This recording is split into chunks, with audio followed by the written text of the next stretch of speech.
My mum and dad were being stopped in the supermarket because people recognized them from the show and they were saying, oh, my so and so has MS or a different chronic illness, and it's really helped to open up conversations.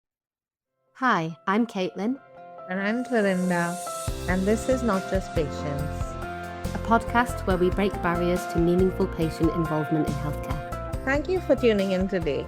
Our guest on this episode is Trishna Bharadia, and she's here to talk to us about raising public awareness through patient advocacy. Trishna is a multi-award winning advocate and patient engagement professional, working with multiple stakeholders to embed the patient voice into medicine's development and the healthcare ecosystem. She's a visiting lecturer on patient engagement at the Centre for Pharmaceutical Medicine Research at King's College London. Trishna is also a patron and ambassador for several health and disability-related organisations, including the International Society of Medical Publications Professionals and the Patient Information Forum. She's also the co-chair of the Faculty of Pharmaceutical Medicine's Working with Patients and Communities Forum. Her many awards include a Points of Light from the UK Prime Minister's Office for her work with patient communities. She is a Pharma Voice 100 honoree for outstanding contribution to the life sciences, and she has been an honorary member of FPM since 2021. And that's the shortened version of Trishna's bio. So really delighted to have you, Trishna. Thanks so much for joining us today. Thanks for having me. Right. So just to start with, we'd love to hear a little bit about your story and your journey into patient advocacy. My journey into patient advocacy started very much like many people's journey into patient advocacy, in that it wasn't meant to happen. So I was diagnosed with multiple sclerosis in 2008. So I was age 28 at the time, and up until that point had been relatively healthy all my life. And the diagnosis experience was suboptimal, let's just say that. But I was basically given this life-changing diagnosis and then sent away with no real signposting or support as to where to go to for information, what kinds of services were available to help. And my family and I really felt like we'd been kind of thrown into this black hole. And we were having to sort of navigate not just finding out as much as we could Right. about the condition, but also things like treatment options and support services. And also didn't really know where to go to for trusted information as well. And this was at a time when you didn't just Google. My mum, for instance, was actually physically picking the phone up and ringing up organizations and asking for information to be sent to the house. It was very difficult. And then being of South Asian heritage and being diagnosed with a condition that has traditionally been seen as essentially a Caucasian disease, also brought with it challenges. So challenges around awareness. People within the Asian community just really didn't know what MS was. And there was also a lot of stigma and prejudice attached to being diagnosed with a chronic illness, especially one that could then lead to disability. Right. And so it was those two things that really prompted me into getting involved in advocacy, because I felt that I wanted to sort of improve the situation, because I thought, if I'm having this experience, other people are having this experience, and that's not good. And I'm one of those people that if I see something which I feel needs to be improved, then I'll try and do something about it. And so I was actually at an MS research day. This was about a year into my diagnosis, and I happened to be sat at lunchtime next to somebody who worked for the MS Society. And they, at that time, their role was to essentially coordinate and be the liaison for the MS Society's national groups. And she mentioned that they were holding a focus group for Asian MS, which is the MS Society's national support group that aims to provide culturally sensitive support for people of South Asian heritage who are affected by MS. And she said, do you want to come along? And so that's really what started it all. And I went to that focus group, got involved with Asian MS, From there, I then got involved with other things at a national level that the MS Society was doing, which was also outside of Asian MS. Then that led on to advocacy with other MS organizations. I then started to get asked to speak at conferences. I was speaking as an expert patient at preceptorships for pharmaceutical companies. And it was very much one thing just led to another. And I'm now where I'm at, at present, where I've now got my own patient engagement consultancy company. And the advocacy has actually led me into completely changing my career, because I had been working in translation. And I'm now doing patient engagement and advocacy full time, and feel like it sounds really corny, but this is what I was meant to do in life. I absolutely love what I do. So whilst, yes, I'm now also doing sort of paid consultancy, I'm also still doing a huge amount of voluntary work for patient organizations, not just within MS, but across disease areas, and also at disease agnostic organizations. Thank you, Trishna, for sharing that. You might say it's easy to say this because it always starts from an unfortunate situation, a diagnosis. But I can say that the serendipity of you sitting next to someone who was in charge of that Asian group, and then the series of serendipitous instances that followed, I think that so many people have benefited from that. Me personally, I consider you my mentor, Trishna, and I've gained so much from the insights that you share. And I just think that it's amazing everything that you've built from that place. You mentioned serendipitous moments, and I think that those can't be underrated when you're doing something like patient advocacy, because, often I was right place at the right time, but it was also, like I said, taking advantage of the opportunities that were being presented. But also, I was very conscious around, along the way, I met some just fantastic people in different areas who really, I felt, helped me build my confidence to be able to share my story in a room full of healthcare professionals. Absolutely agree. I think it is a really small and supportive world, and everyone's got a different and diverse background, but a similar kind of story and have been through a similar thing. And because of that, I think everyone's really, really helpful and supportive of each other.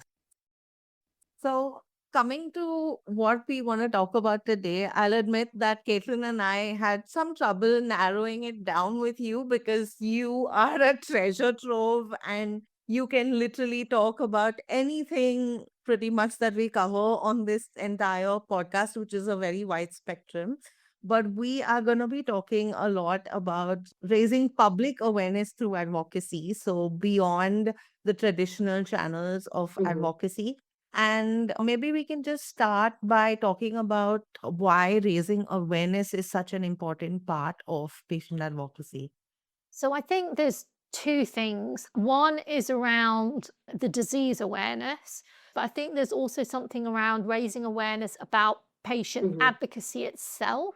Often when I say to people, I'm involved in patient advocacy or I'm a patient advocate, they don't actually know what that is. And also, depending on which country you're in, it can mean different things as well. So I think we need to raise awareness about the very fact that patient advocacy exists, because patient advocacy as a movement, it can be really influential. There's a huge amount of value in what patient advocacy does. People are aware of it. So I think raising awareness is basically, it's about starting those conversations and ensuring that as a patient advocacy movement, we have the support where we need it, that we are getting into the influential circles so that we're able to change things like health policy, access to medications. We're able to influence the design of clinical trials, to what research questions are actually being researched. Everybody will be a patient and or a caregiver at some point. Not everybody will necessarily want to go into patient advocacy, but every single person who is diagnosed with something or is caring for somebody who has a health condition will have benefited at some point from something that a patient advocate or a patient organization will have done. Mhm. So I think that's really where that whole raising awareness about the patient advocacy movement is incredibly important. Yeah, absolutely. And is an interesting angle because I'm sure Clarinda and I have had the same situation where you say you're into patient engagement or involvement or advocacy. And those terms even have different meanings to different people as well.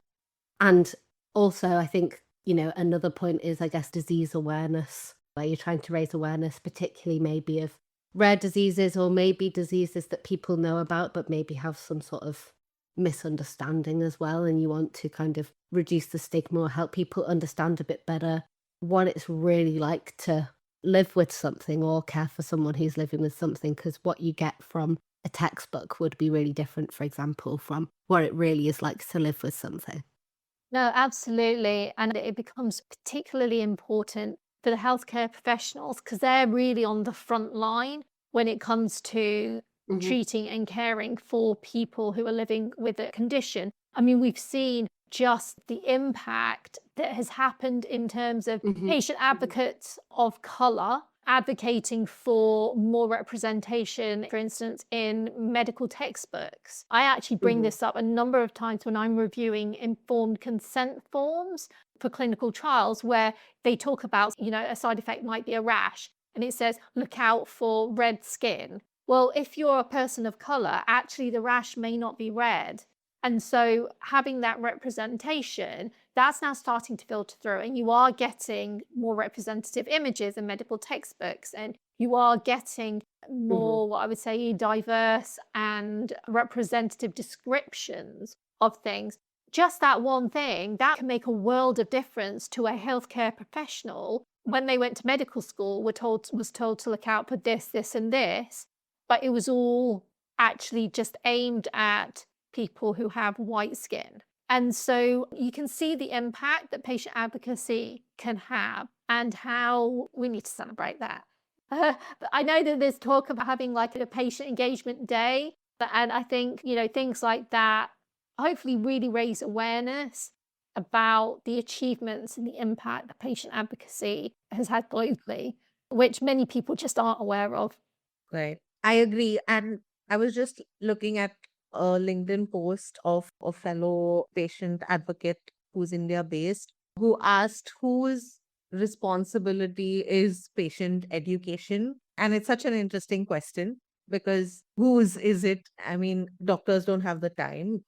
Governments will only do it for something like smoking cessation. And it's just so superficial, right? It's not even about the associated conditions or the health implications. It's just like blanket statements, as it were.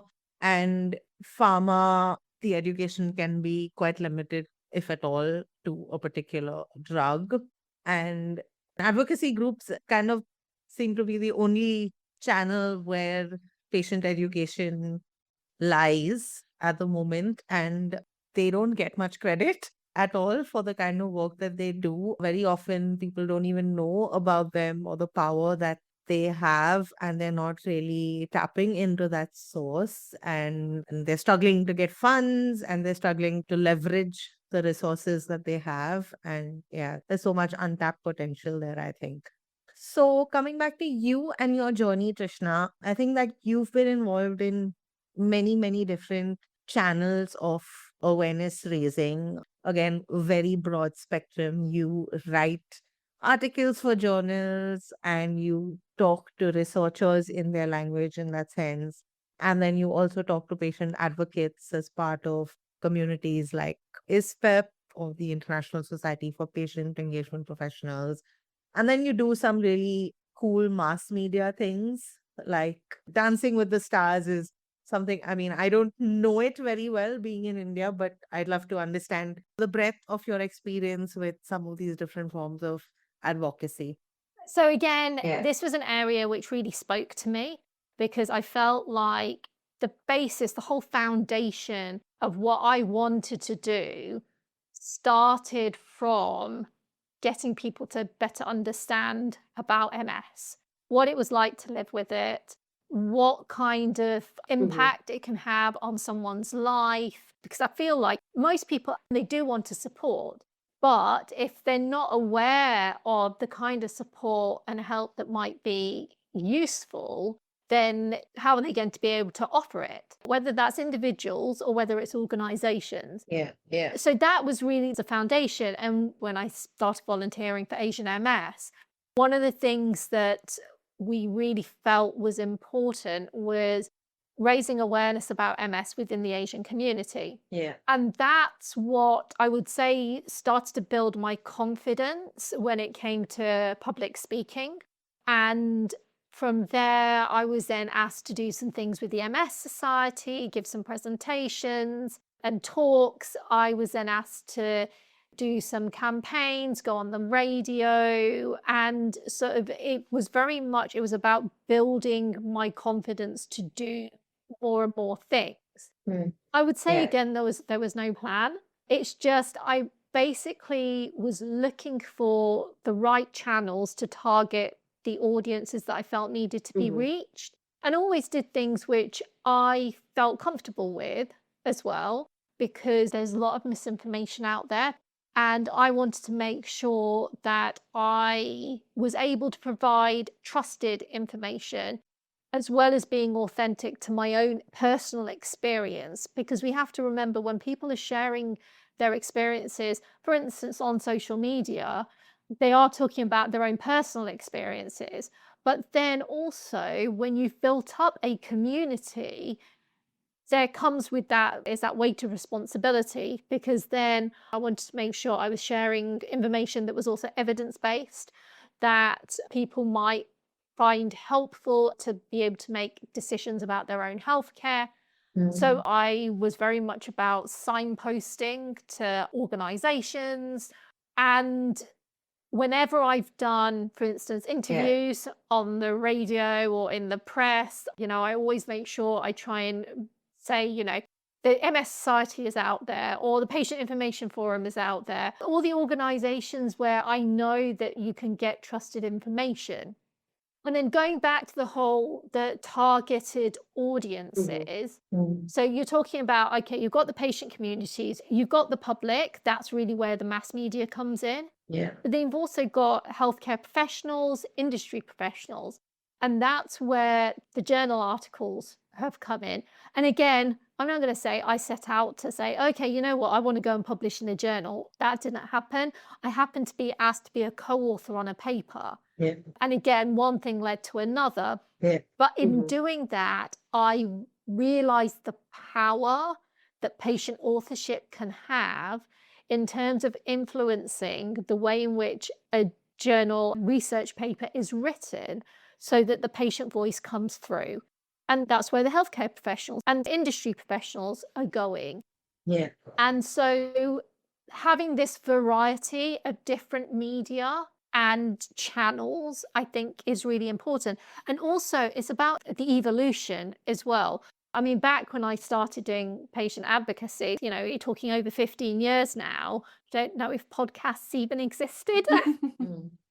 As the channels have evolved, as a patient advocate, you have to evolve with it to a certain extent. I still, and I have to admit this, so I'm asked to be a guest on a lot of podcasts. I don't actually listen to podcasts as routine.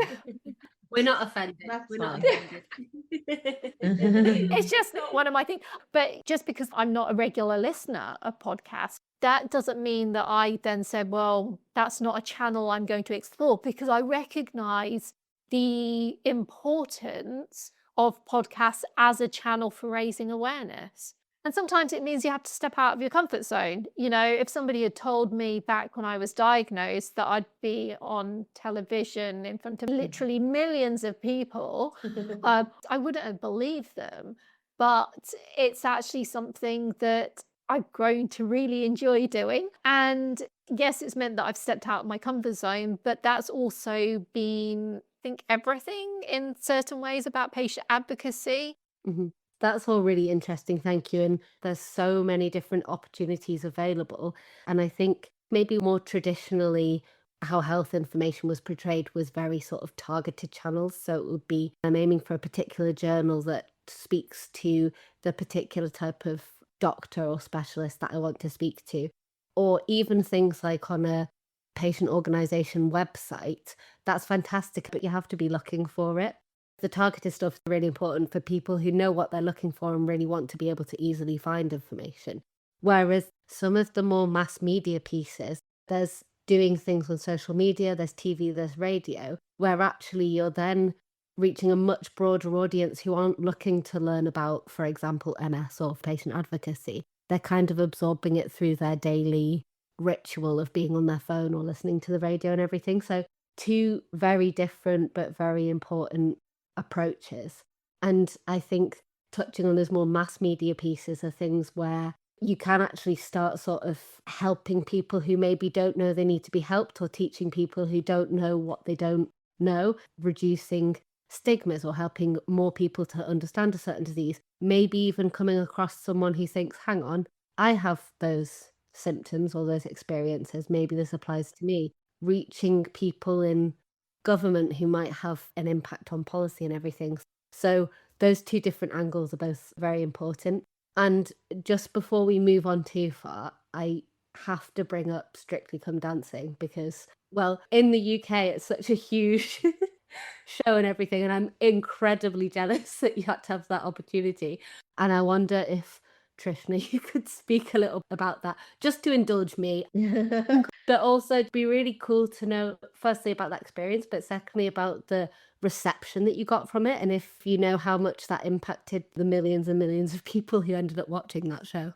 It was, oh gosh, the most incredible experience of my life. It was also probably one of, if not actually the toughest. So for people who don't know, Strictly Come Dancing, or Dancing with the Stars as it's being franchised out across the world. So you get a whole bunch of celebrities, they're paired with professional Latin and ballroom dancers, and then they have to basically learn how to dance, and every week the public vote for who their favorite is. And it's just wonderful, particularly if you love dancing, but you also love seeing the evolution of somebody learning often something new. And so back in 2014, they announced on the main show that for the first time ever, they were going to open up the Strictly Come Dancing ballroom to non-celebrities. And they were looking for people who were huge fans of the show and who essentially deserved to have the whole Strictly Come Dancing experience because they'd overcome adversity, they'd done lots to help other people, they'd done charity work, what they called deserving members of the ordinary public who were doing extraordinary things. So myself and my younger sister, we're huge fans of the show. And she saw that call out and she thought, oh my goodness, Trishna would absolutely love to do this. Amazing. So she nominated me. They had over 11,000 nominations. And yes, and they chose just 6 people to take part. And I was one of those 6 people. It's so cool. And then what followed was 4 months of filming, dance training, sometimes up to 20 hours a week. I was still working full time, and I was also trying to manage my MS as well. And I think doing the show was a real testament to what can be achieved when you have the right support around you, because it was the hardest thing that I've done physically, mentally, and emotionally. I mean, there was one day, and I remember I was picked up at something like 6 o'clock in the morning, did a full day of filming and dance training and other things. And I didn't get to bed until it was about 2 or 3 o'clock in the morning. Oh my gosh. So it was really tough, but I had a lot of support and understanding. So my family, it didn't matter what time I had to get up or what time I was getting home, my mum was there. And she was like, okay, Trishna, what do you need? What can I help you with? Let me get this, this, and this, so you're not worrying about it. And it's little things. But anyone who lives with a chronic illness will know that the little things that build up, that sap your energy. And I needed all my energy for basically being able to get the most out of this experience. So my family was there to support me, but then you also had BBC production crew. Wherever we were filming, they tried to make sure that there was either a separate room or a quiet space where I could go in order to have a nap if I needed to, or just be able to decompress. We adjusted some of the filming days because sometimes it was relentless. The professional dancers and the other participants who had been chosen very much became what I say my family support when I was out on location or at the studios. But there were times when, for instance, we had to make adjustments to the routine because I was dancing a jive, which is one of the fastest paced dances that you have on Strictly. And putting certain moves towards the end of the dance actually didn't work because by that time I was so tired, I wasn't able to do it. And so it was the coming together of all that support that really made it the experience that it was. And then, a lot of the things that I learnt during that time had then also helped me in terms of advocacy. So for instance, I did a lot of media work during Strictly. So, I was learning things as I went along. But then it really opened up those conversations. My mum and dad were being stopped in the supermarket because people recognized them from the show and they were saying, oh, my so-and-so has MS or a different chronic illness, and it's really helped to open up conversations. I was being contacted on social media from people saying it's really helped us to have conversations with our family, or I feel like I've been seen because I've never seen anybody else on television with MS before, and I saw you on Strictly. So I think all of that really helps. Don't get me wrong, it was also difficult in certain ways because there was also a very, very small percentage of the MS community. It came from a place of concern and worry, but there were people who said, well, essentially, you've got no right to go on television as somebody with MS and Strictly Come Dancing because I'm in a wheelchair and I can't do that. I was always very clear that I was telling my story and that every individual with MS or any illness has their own individual experience and everybody has the right to share it. And when I was talking about MS, because we did all the filming for the backstory and things, I made sure that there was representation there. And so I talked about the spectrum of what MS can be and the fact that I'm talking from my own personal experience. But I also used it as an opportunity to raise awareness about inclusive dance, because when people said to me, oh, well, I'm a wheelchair user, so I can't dance, I would send them links to inclusive dance organizations and say, well, actually, dance is probably the most inclusive physical activity you can have because you can do it in a group where you have a whole range of different abilities and everyone can just do what they're able to. And so I guess I also used it as an opportunity to do that. But it was tough because that did upset me sometimes because I felt like, oh, I don't have the support of everyone. Like, are people going to go away thinking that I'm somebody who's typical that has MS when actually there is no typical person who has MS because everybody has a different experience. Like I said, again, it was a learning experience and the show aired in 2015, so it's 10 years ago now. And the things that I learned while I was doing the show, I'm still employing now. Yeah, it's funny because I've seen Strictly, hearing you speak about it, because the celebrities all talk about firstly how grueling and difficult it is, how life-changing, how amazing and everything it is. So obviously to experience that, you and the other people that had that experience as well, and by the sounds of it, from your parents being recognized in the street, from people reaching out to you. It kind of shows how wide that reach was, much wider than if you spoke at an MS Society conference, for example. And to get the response that you did, mostly good, obviously that's amazing, but I guess you just have to prepare yourself that the wider the net you go, the more likely it is that you might get some negative feedback, I suppose, from people who feel slighted or don't necessarily agree with what you've put out there. And I guess it's just understanding that that's always going to happen the wider the pool that you have. And it sounds like, what you did was all the right things in terms of sharing your own experience. And we have spoken about this before in a few other episodes with advocates who feel that kind of weight of responsibility representing a community. And maybe that survivor skill if you're a bit healthier than other people. But like you say, I think that speaks to what a lot of people in patient advocacy or engagement talk about, which is you have to treat each person as an individual because health is not something that's binary. Yeah. And people experience it in different ways. So I think it would be a shame to say no one could go on Strictly Come Dancing and share their experience because it's not the experience of every single person with MS. I think it is absolutely fantastic that you had that opportunity. And I do think that 10 years on from that, there's a lot more of that happening, not maybe necessarily on television, but there's other media that's way far reaching now, like social media. There are some influencers who talk about living with their condition, and I've seen them get similar feedback as well.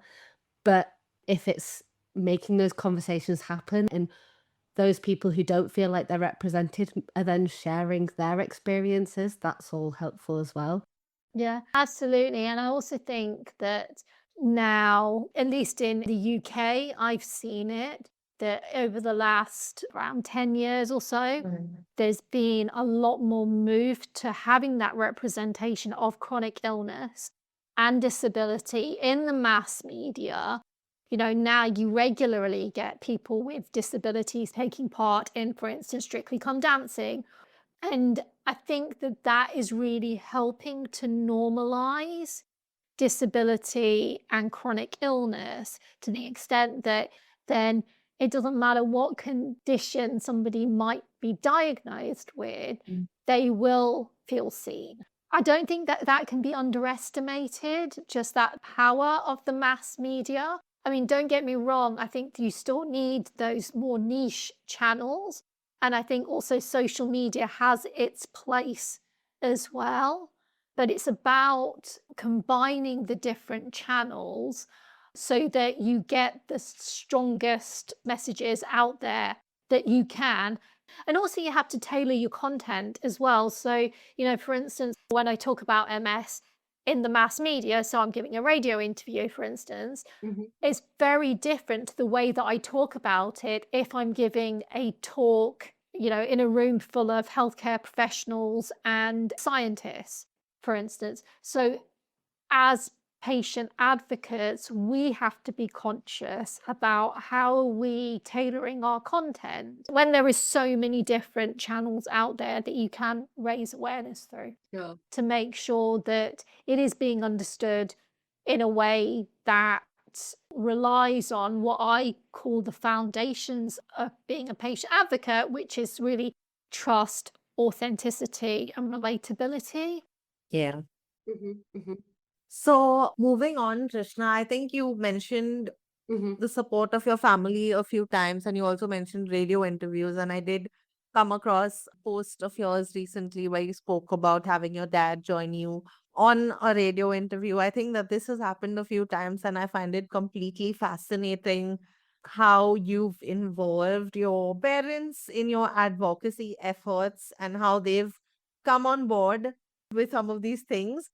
I would love to learn more about how that happened and how that has had an impact on your own efforts and the response that that has had.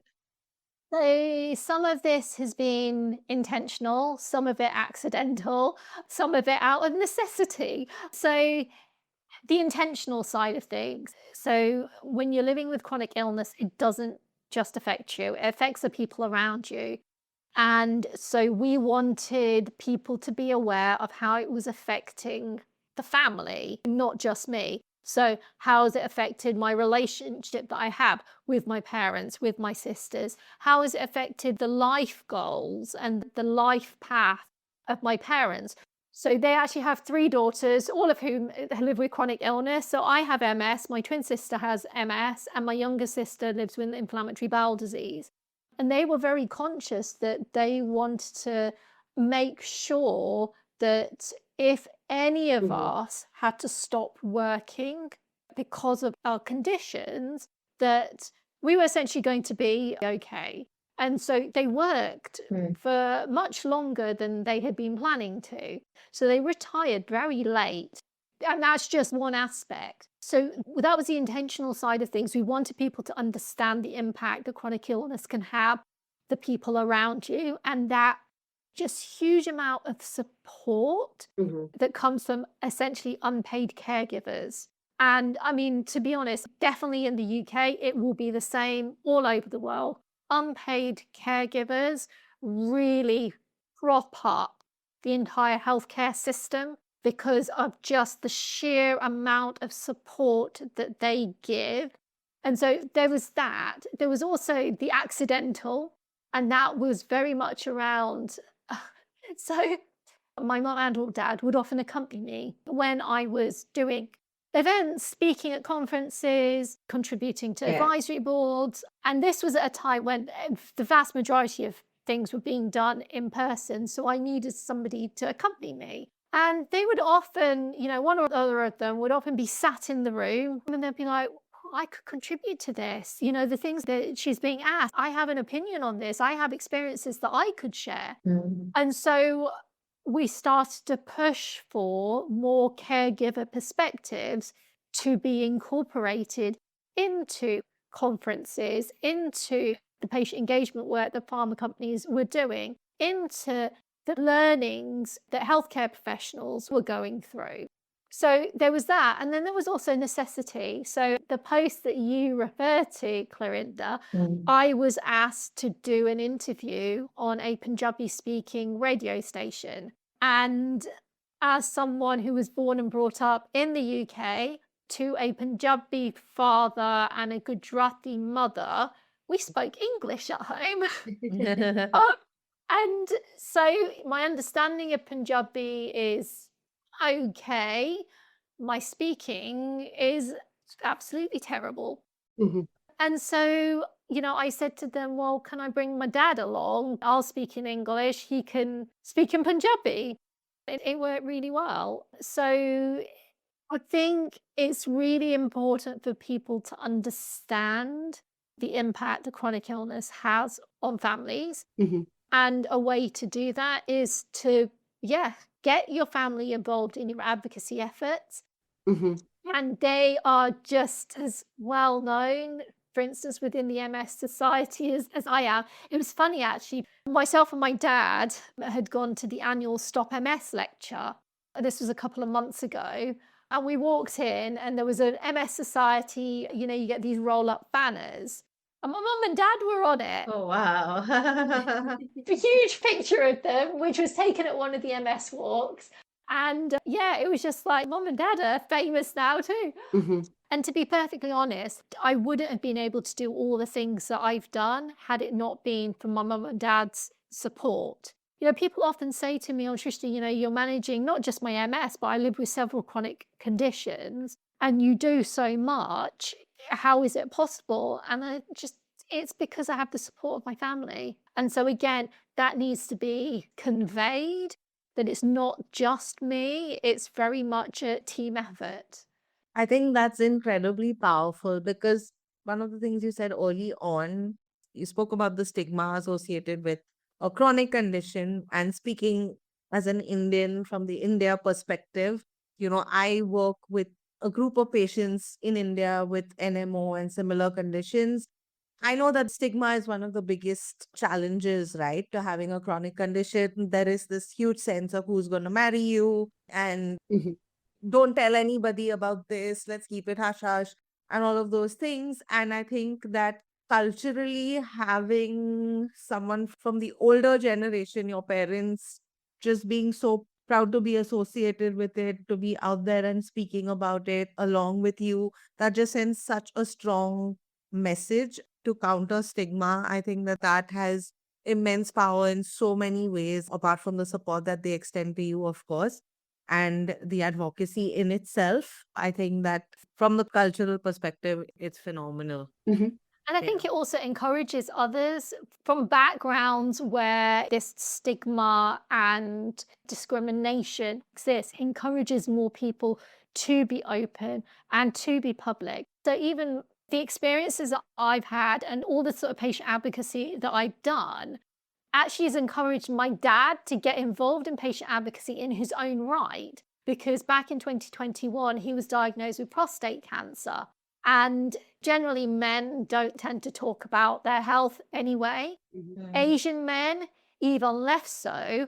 And when it's to do with something like your prostate, literally you've got no hope. And because my dad had already seen the powerful impact that advocacy can have, once he'd been through his treatment and everything, he said, okay, now what can I do? Because he said, you know, I've never heard of any other Asian person who has prostate cancer. They're going to be out there. Of course they are. Mhm. Are they basically just not talking about it? And so, you know, he's now a peer support volunteer for Prostate Cancer UK. And often people from a South Asian background, they will ring up and they say, can I speak to somebody else who is South Asian? And my dad will always be very happy to do that, because repeatedly people will say, oh, I don't know any other South Asians. And it's not because they're not out there, it's because they're not talking about it. And my dad also sort of seeing just how open I've been around symptoms, which can often be very embarrassing. So, for instance, with my MS, I have bladder issues. So, you know, and I'm very open about talking about bladder issues. My younger sister, like I said, lives with inflammatory bowel disease. So anything to do with the bowels, we just were very open about. And so I think that also helped him. And when he was diagnosed with his prostate cancer, he was very open talking about urinary incontinence. And post surgery, he had to wear pads, which again, for men, that's not something people share. But dad went on radio and spoke about the fact that he had to wear pads after he had his surgery. Wow. And that is so powerful, because people don't often talk about that. And, you know, he said to me, he said, you know, it's great that as a parent, I'm learning from my child. Oh, That's amazing. Child, I mean, a fully grown adult. Yeah. But, you know, it's something that he's learned and which he's now going on to do, which I'm incredibly proud of him for, because he's taken that step and he's in his mid-70s. So it's never too late. Yeah. Wow. fantastic. That's such a heartwarming story. And to be honest, what you're talking about with stigma and everything, I feel like it would almost garner people's attention a bit more, because it's almost something that you wouldn't expect someone to be saying on national radio or TV or anything. So it almost works better because it makes people pay more attention, because they're like, oh, I wouldn't have said that. And, you know, breaking down that stigma as you go and also helping to raise awareness. That's really, really cool. I'm quite conscious of time, Trishna. I'm sure we could talk to you for absolutely hours more on these topics and many more. But just for this final section, we usually ask a few questions about your advice for various stakeholders. So firstly, what would your general advice be for people who are just starting out in patient advocacy?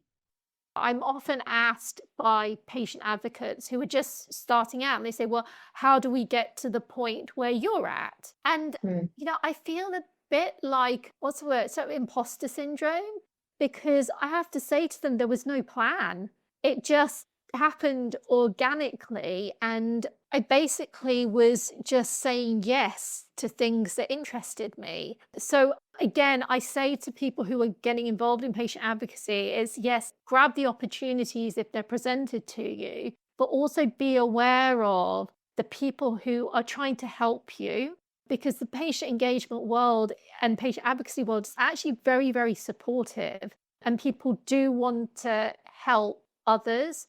And just be aware that it's not only about what I would say, the support when it comes to the opportunities, but it's also about the emotional support. Because when you're doing patient advocacy, it can become emotional and it can mentally sometimes be quite a weight, because there's what I talk about, the responsibility of advocacy, and to be able to share that with others who get it, I think is incredibly important. So building that support network around you and the people who understand what it's like to do patient advocacy is also really important in terms of being able to progress whatever avenue of advocacy you want to go down. Yeah, finding mentors, finding friends, finding peers is absolutely the way to go about it. Would you have any advice for sort of a patient advocate or organization who wants to approach these sort of more mass media outlets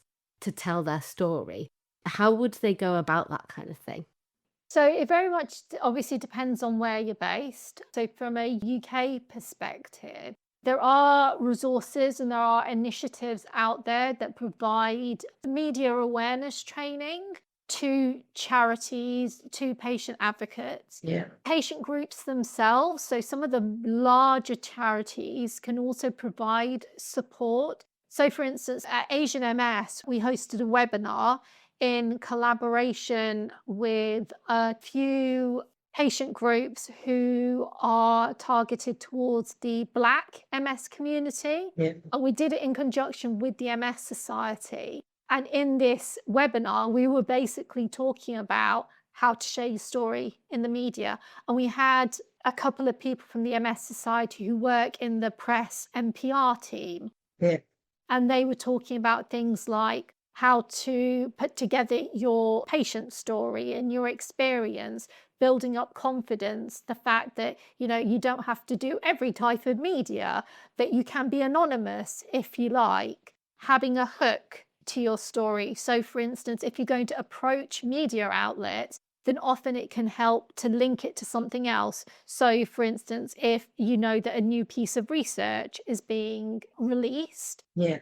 then often they want case studies in order to be able to humanize that piece of research. Awareness days. So within the different disease areas, you have different international awareness days and also awareness weeks or awareness months. Mm-hmm. So linking into that can also help. So there's a variety of different ways. I think if you start local, that can also help. And that can help you to also to build the confidence, because you know that it's going to be a smaller audience. Mm-hmm. And then just putting yourself out there. Sometimes I'm approached because people have seen me on social media. So, building up a platform on social media can then help to lead to other things. Yeah. I think we're in an era now when in many ways it's easier because you've got the tools and resources out there, and also the platforms to be able to even just, build your own community. But also in certain ways it's slightly harder because you also have to be able to cut through the noise. So having a niche can also help. Yeah. So there's one disability advocate that I know who has very much concentrated on sexuality and disability, and that's her thing. For myself, being of South Asian heritage has been a very, very important part of my advocacy, and that is a very prominent part of all of the things that I do. Mm-hmm. So also having a niche that can help as well. So there's lots of different ways that you can go about it. What I would say though is, if you're comfortable with it, Mm-hmm. Mm-hmm. grab the opportunities, take the time to build your confidence if you're not confident in the first place, doing these things. And just remember that this is your story to tell, and you're the expert in that story. So you can tell it in the way that you want to and in the way that you're comfortable. don't let anybody tell you that it should be told in a certain way, because at the end of the day, you have to be able to own your story, because that's what will retain that authenticity and that relatability, which will then make you trusted by the patient community and also the public as well. That's perfect. And that's really something for our listeners to take away. It's been really fantastic. Thank you. And as we said, I'm sure we could have talked to you about a variety of things, but you're the only person I know who's been on Strictly Come Dancing, so that had to be that had to be the key topic. But I think this one in particular, a lot of advocates find it easy to get a speaking position at a conference or on a webinar or an advisory board. Easy is probably the wrong word, but there are sort of set channels for that, whereas it is difficult to go to that next level and sort of make yourself appealing for that mass media piece, where obviously they're not just looking in the patient advocacy space, they're looking at the whole world. So it's been really interesting to sort of hear your stories and get your advice on that. And I'm sure a lot of people find it interesting. I think we are ahead in the UK, as you said, and that is happening a lot more. All the reality TV shows appear to always have someone with chronic illness on them. But Clarinda in India, I suppose that's not really the case so much. Yeah, yeah, we still have a long way to go, but we're getting somewhere, small baby steps. Thank you so much. This has been amazing. And it's always, always a pleasure to talk to you. Every time I talk to you, I learn so much. Thank you. No, thank you for having me. So, Caitlin, I got so much out of that conversation, and I was wondering if we could talk a little bit about some of our top takeaways. Yeah, so I think firstly, we covered an awful lot in this conversation with Trishna, and she has so much experience in patient advocacy using all kinds of different channels. So I think on this podcast, and maybe a lot of people think when they're thinking about patient advocacy, they're thinking about using patient organizations or going to speak at conferences, publications, speaking to doctors, maybe. And it's all very sort of targeted and aimed at specific stakeholders who are already in the healthcare system. But what we touched on with Trishna today is using more kind of traditional channels of communication and marketing to reach broader audiences through mass media. So we're talking TV, we're talking radio, we're talking social media. And those kind of channels means that you have a broader reach, which is really great because you can reach people and educate them about diseases or topics that they might not even know about. And that's sometimes really good because not everyone is necessarily searching for this themselves. So if someone isn't already diagnosed or they aren't aware of specific channels, or you're trying to reach more people to raise awareness in the general public, that's what these channels can be really beneficial for. Okay.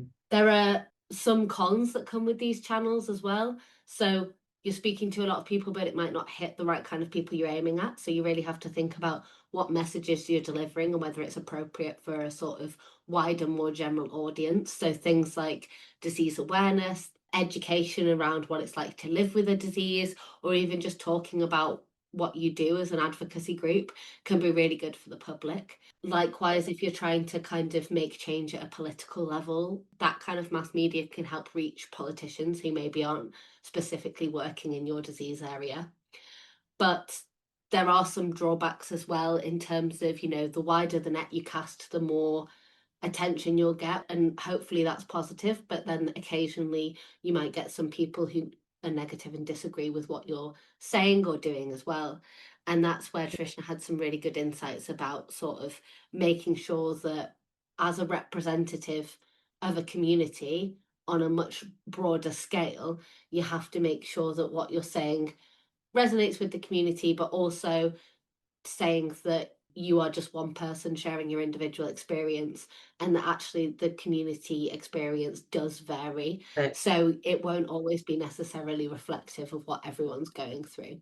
And I guess the last thing is just that it is a lot harder to access those channels. So if you're trying to get published or at a conference that's specifically about your rare disease, you're only sort of fighting for that spot with other people within that disease area or particular area of expertise. Whereas if we're talking about radio or national television or something, then actually you're competing with news from all over the world, not even just in your disease area, not even just in health, everything that's going on. Right. So it's a lot harder to get access to those channels. But Trishna had some really great advice as well on how you can get more involved in that kind of thing. Yeah, it was really interesting to learn all her insights and hear her own story, actually, in terms of how she's evolved as a patient advocate. I think Mhm. a lot of what she said about her early years and her journey resonates Mhm. with me and is very similar to what I found for myself as well, getting started in this whole advocacy space, which is staying open to serendipity, saying yes to everything that comes my way. Mhm.